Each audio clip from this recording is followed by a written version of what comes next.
Imagine two people. The first has no debt whatsoever. No loans, no mortgage, no liabilities. The second owes hundreds of millions of dollars. Who is wealthier? Most people instinctively choose the first person. After all, debt feels dangerous. Debt feels like a burden. Debt feels like the opposite of wealth.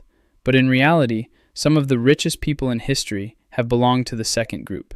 Real estate tycoons, private equity investors, billionaires, major corporations, even entire governments. All of them have used enormous amounts of debt. Which raises a strange question. What if debt isn't the opposite of wealth? What if debt is one of the tools that creates it? To understand why, we need to start with something deeper than economics. We need to start with psychology. Because humans have a complicated relationship with debt, and we've had that relationship for thousands of years. When most people hear the word debt, they immediately imagine something negative: credit card balances, collection agencies, financial stress, monthly payments, anxiety, and there is a good reason for that. Research in behavioral economics has repeatedly shown that losses affect us more strongly than equivalent gains. Psychologists Daniel Kahneman and Amos Tversky called this phenomenon loss aversion.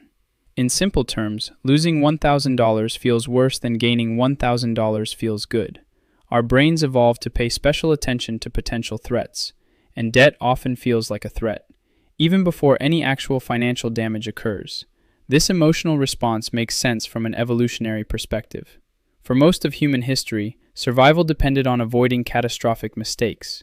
A poor decision could threaten food supplies, social standing, or even survival itself. As a result, humans developed a strong sensitivity toward obligations and risk. Debt triggers many of those ancient psychological systems, which is why conversations about debt are often emotional rather than analytical. People don't simply calculate debt, they feel debt. And this is where things become interesting, because the financial world doesn't always treat debt the same way our brains do. Consider a simple example.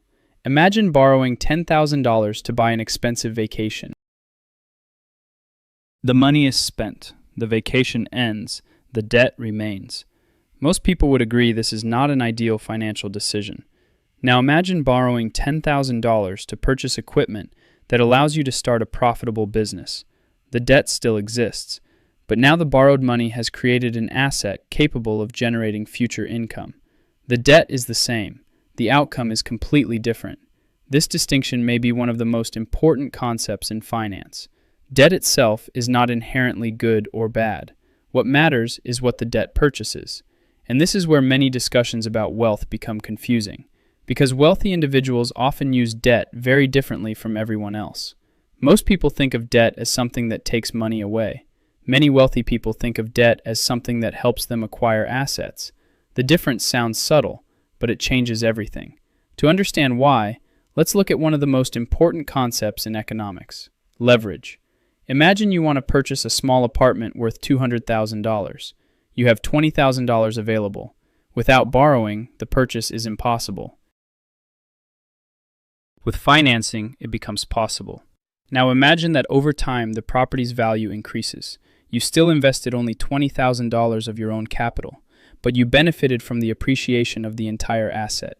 This is leverage. And leverage is one of the primary reasons debt has played such a significant role in wealth creation throughout history. Of course, leverage works both ways. If the investment succeeds, gains are amplified. If the investment fails, losses are amplified as well. Debt is not magic. It is a tool, and every powerful tool can create value or destruction, depending on how it is used. This is why some people become wealthy through debt, while others become trapped by it. The difference often has less to do with debt itself and more to do with what stands behind the debt: an appreciating asset or a depreciating one, a productive investment or a consumption expense, a future income stream or a temporary pleasure. The same financial instrument can produce completely different outcomes, and history is filled with examples. In fact, debt may be far older than most people realize. Many assume money came first and debt came later. Anthropologist David Graeber challenged this assumption in his influential book, Debt: The First 5,000 Years. According to historical evidence, systems of obligation and credit existed long before modern money became widespread. People tracked promises. They tracked obligations. They tracked who owed what to whom. Long before coins circulated widely, long before modern banking systems existed, long before stock markets appeared, debt was already shaping economic relationships. This is a remarkable idea, because it means debt is not some modern invention. It is one of the oldest financial technologies humanity has ever created. Entire civilizations were built on systems of credit. Trade expanded because people could borrow. Cities grew because resources could be financed. Businesses emerged because entrepreneurs gained access to capital they did not yet possess. Debt has funded exploration. Debt has funded innovation. Debt has funded infrastructure. And debt has funded some of the largest fortunes ever accumulated. Yet despite this history, many people still view debt as the opposite of wealth. Part of the confusion comes from the fact that there are really two different kinds of debt, and most discussions fail to separate them. The first type can be called destructive debt. The second can be called productive debt. Destructive debt typically finances consumption. The asset loses value. The income does not increase.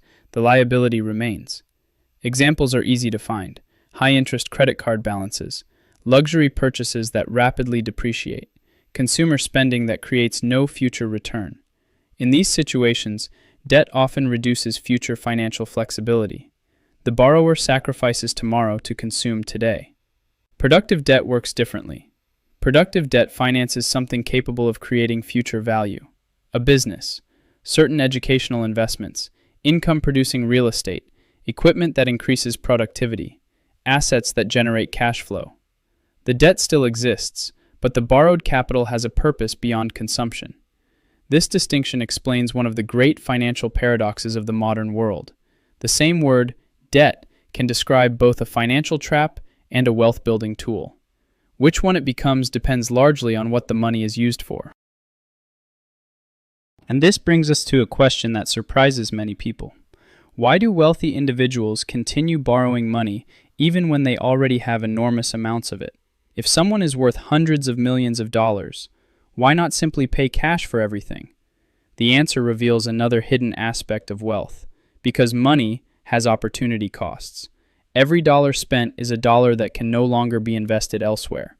For sophisticated investors, preserving capital can be more valuable than avoiding debt altogether. This is why many wealthy individuals and corporations regularly borrow despite having substantial assets. They are not borrowing because they lack money. They are borrowing because they are managing capital, and those are not the same thing. This becomes even clearer when we look at the world's largest companies. Most people imagine that giant corporations avoid debt because they are already wealthy.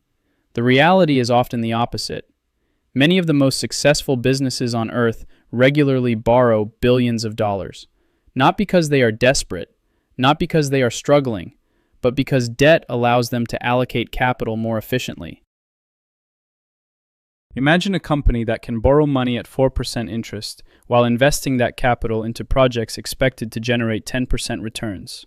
In that situation, avoiding debt entirely might actually reduce growth. This doesn't mean debt is always beneficial, far from it. The same mechanism that can accelerate wealth creation can also accelerate financial destruction, and history provides countless examples. Consider the financial crisis of 2008. For years, debt expanded throughout the housing market. Banks issued loans, investors purchased mortgage-backed securities, homebuyers borrowed heavily. As long as asset prices continued rising, the system appeared stable. But leverage has a dangerous characteristic. It amplifies both gains and losses. When housing prices began falling, the same force that had magnified profits began magnifying losses. What looked like a wealth-generating machine suddenly became a wealth-destroying machine. The lesson was profound. Debt is neither good nor bad. Debt magnifies reality. If the underlying investment is strong, debt can accelerate growth. If the underlying investment is weak, debt can accelerate collapse. This principle appears repeatedly throughout financial history. The most successful investors understand this. They do not ask whether debt is good. They ask whether the asset being financed is likely to generate more value than the debt costs. That distinction separates financial engineering from financial speculation, and it also explains one of the most misunderstood ideas about wealth. Many people spend years focusing almost entirely on income, how much they earn, how much their salary increases, how much their employer pays them. Income is important, but wealth is not the same thing as income. A person earning $100,000 per year and spending $100,000 per year may appear successful, but appearance and wealth are not identical. Meanwhile, another individual earning less may be quietly acquiring productive assets, investments, businesses, real estate, ownership stakes, assets that continue generating value long after the original effort has ended. Over time, these assets begin producing income of their own, and eventually something remarkable happens. The assets start working harder than the owner. This is the point where many people's understanding of wealth changes forever, because they realize that wealth is not primarily about how much money passes through your hands. It is about what you control. A person who owns productive assets possesses something fundamentally different from someone who depends entirely on labor. Labor can be valuable, extremely valuable, but labor is limited by time. Every human being receives the same 24 hours each day. Assets do not share that limitation. A business can operate around the clock. A property can generate rental income while the owner sleeps. Investments can compound continuously. Intellectual property can be sold millions of times without being recreated. Ownership changes the equation. And debt has often been one of the tools used to acquire ownership. This brings us to one of the most important insights in the entire discussion. The opposite of wealth is not debt. The opposite of wealth is dependence. Dependence on a single paycheck. Dependence on a single source of income. Dependence on continuously trading time for money without accumulating productive assets. Debt can increase that dependence, or it can reduce it. Everything depends on how it is used. This is why two people with identical levels of debt can experience completely different financial futures. One becomes trapped, the other becomes wealthier. The numbers may look similar, the outcomes are radically different. Because the debt itself was never the entire story. The asset was the story. The cash flow was the story. The opportunity was the story. The future value was the story. And perhaps this explains why understanding debt is essential for understanding wealth. Debt sits at the center of modern economies. It finances businesses. It finances infrastructure. It finances innovation. It finances expansion. Without debt, many of the world's most valuable companies would never have existed. Many of the technologies we use every day would never have been developed. Many fortunes would never have been built. Yet none of this means debt should be used carelessly. Quite the opposite. The history of finance teaches the same lesson repeatedly. Debt is one of the most powerful tools ever created, and powerful tools require understanding. A chainsaw can build a house, or destroy one. The outcome depends on the person using it. Debt works much the same way. The people who build wealth understand this distinction. They do not view debt emotionally. They view it strategically. They analyze the cost. They analyze the risk. They analyze the potential return. And only then do they decide whether the debt serves a purpose. Because wealth is not created by avoiding every liability, nor is it created by accumulating as much debt as possible. Wealth is created when resources are allocated into assets that generate more value than they consume. That is the principle beneath every great business, every major investment, every successful economic system. And once you understand that principle, the relationship between debt and wealth begins to look very different. Most people spend their lives believing debt and wealth are enemies. History suggests they have often been partners. Not always, not automatically, not without risk, but partners nonetheless. The question is not whether debt exists. The question is what the debt is building. Because debt used to consume is fundamentally different from debt used to create. And that difference may be one of the most important financial lessons anyone can learn. If you don't understand debt, you don't understand wealth. Because understanding wealth means understanding how value is created, how assets are acquired, and how capital is deployed. And for thousands of years, debt has been one of the tools humanity has used to do exactly that.